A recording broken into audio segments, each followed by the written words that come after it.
Fairness, it's a concept that should be pretty basic, right? Something you're supposed to learn as a kid in the sandbox. And part of fairness means having enough perspective on yourself and enough perspective on others to know not to be so hypocritical. But the Democrats must never learned how to play so nicely in the sandbox, right? Because let's not forget how badly they all wanted the Mueller report. Remember, all of it released, right?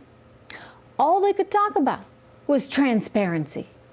And I don't disagree with them on that. I like transparency. It is healthy.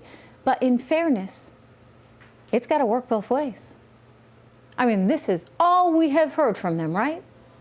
So then, in fairness, in the interest of transparency, why wouldn't the Democrats, as the representatives for the people in this country, why wouldn't they want a full investigation into the origin of why the FBI was spying on the Trump campaign?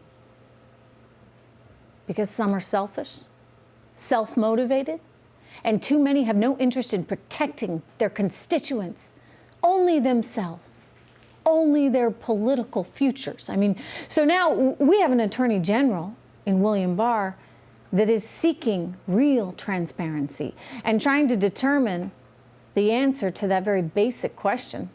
Why the heck did the FBI spy on a political campaign?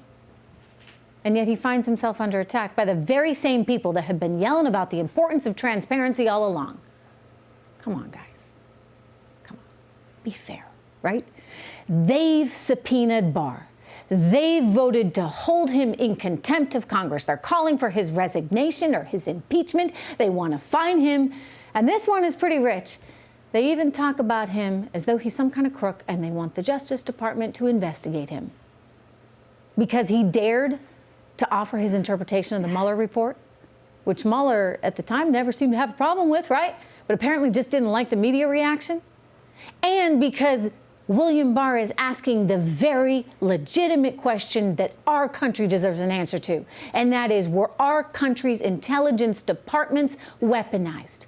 Were they weaponized for political purposes? I want answers to that. Everyone should want answers to that.